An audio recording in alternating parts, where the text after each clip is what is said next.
안녕하세요. 오늘 정말 흥미로운 얘기를 해보려고 하는데요. 바로 우리나라, 한국의 해상풍력 산업에 대한 이야기입니다. 여기에 지금 거대한 변화의 바람이 불고 있거든요. 정부가 내놓은 새로운 정책이 어떻게 이 잠자고 있던 거인을 깨우고 또 국내 대표 기업인 두산 에너빌리티에게는 이게 얼마나 엄청난 기회가 될지 지금부터 한번 제대로 파헤쳐 보겠습니다. 자, 근데 여기서 이런 질문부터 시작해야 할 것 같아요. 우리나라는 삼면이 바다잖아요? 해상 풍력 발전에 정말 최적의 조건을 갖췄다고들 하는데 왜 그 엄청난 잠재력이 지금까지는 제대로 발휘되지 못하고 마치 깊은 잠에 빠져 있었을까요? 이 이유를 알아야 앞으로 열릴 새로운 기회가 얼마나 대단한 건지 제대로 보입니다. 그러려면 일단 과거로 좀 돌아가 봐야 해요. 분명히 잠재력은 넘쳐났는데 그 앞을 딱 가로막고 있던 보이지 않는 벽들이 있었거든요.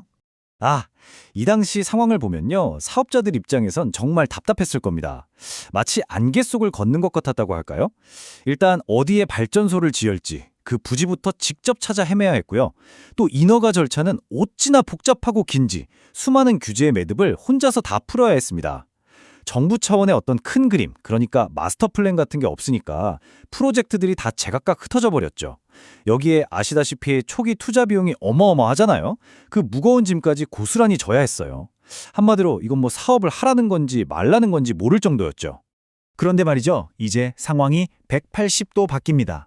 게임의 판을 완전히 뒤집을 아주 강력한 게임 체인저가 드디어 등장했기 때문입니다.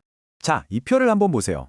왼쪽에 복잡했던 과거랑 오른쪽에 아주 명쾌해진 미래. 이 그림 하나만 봐도 변화가 확 느껴지시죠? 정말 흥미로운데요. 이전처럼 사업자가 모든 걸 다 떠안던 방식에서 이제는 정부가 직접 나서서 최적의 입지를 딱 찾아주는 계획 입지로 바뀝니다. 여기가 명당입니다 하고 콕 집어주는 거죠. 흩어져 있던 허가 절차요? 이 부서 저 부서 뛰어다닐 필요 없이 전담팀, 그러니까 TF가 생겨서 원스톱으로 속도를 확 높여주고요. 그리고 가장 큰 골칫거리였던 돈 문제. 이것도 정부가 걱정 마, 우리가 보증서 줄게 하면서 든든한 뒷배가 되어주는 셈입니다. 그러니까 이걸 정리해보면 딱 이 네 가지 기둥이 세워진 거예요. 특별법으로 튼튼한 법적 기반을 깔아주고 계획 입지로 불확실성을 없애주고 추진단으로 실행 속도를 내주고 금융 지원으로 투자를 확 밀어주고 와, 이건 뭐 완벽한 정책 패키지라고 할 수 있겠죠. 자, 이렇게 뻥 뚫린 고속도로가 생겼는데 그럼 이 위를 가장 신나게 달릴 선수는 과연 누구일까요? 네, 바로 두산 에너빌리티입니다. 여기서 두산에너지빌리티를 그냥 터빈 만드는 회사라고 생각하면 그건 정말 반만 하는 겁니다. 해상풍력 발전의 심장이라고 할 수 있는 터빈 제작은 물론이고요.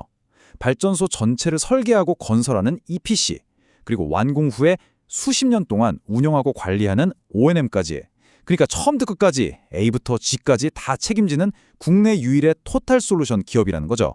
이 점이 정말 중요합니다. 이 표를 보면 그 선순환 구조가 한눈에 들어옵니다. 한번 보세요. 정부가 대규모 단지를 계획한다? 그럼 국내에서 유일하게 대형 터빈을 만든 두산한테 주문이 몰릴 수밖에 없겠죠? 정부가 프로젝트 리스크를 줄여준다? 그럼 두산은 훨씬 가벼운 마음으로 사업에 뛰어들 수 있고요. 그리고 안정적인 장기 유지 보수, 계약. 이건 뭐 매달 꼬박꼬박 들어오는 월세 같은 거잖아요. 꾸준한 수익원이 되는 겁니다. 이처럼 정책의 혜택이 두산의 사업 구석구석으로 흘러들어가는 아주 이상적인 구조가 만들어지는 거예요.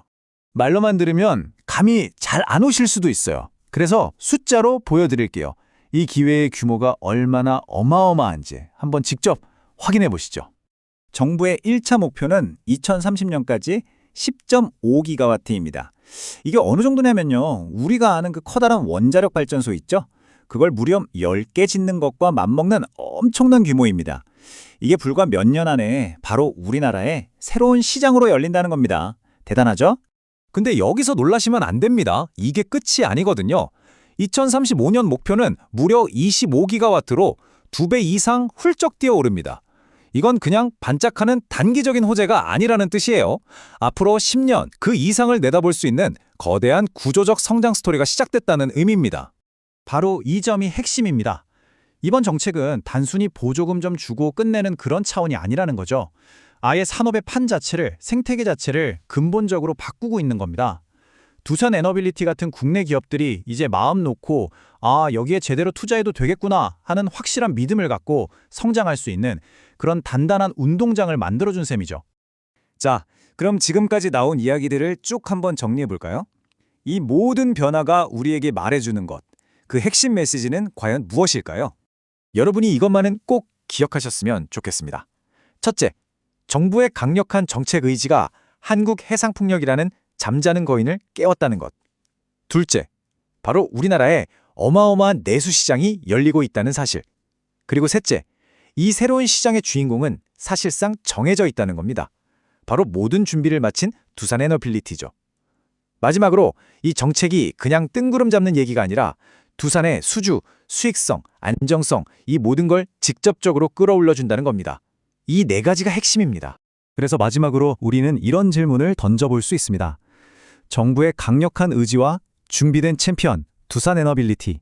이 둘의 만남이 과연 대한민국을 내수 시장을 넘어 세계적인 해상풍력 강국으로 우뚝 서게 만들 수 있을까요? 그 결과는 물론 지켜봐야겠지만 한 가지는 확실합니다. 거대한 가능성의 바람은 바로 지금 우리 곁에서 불기 시작했다는 것을요.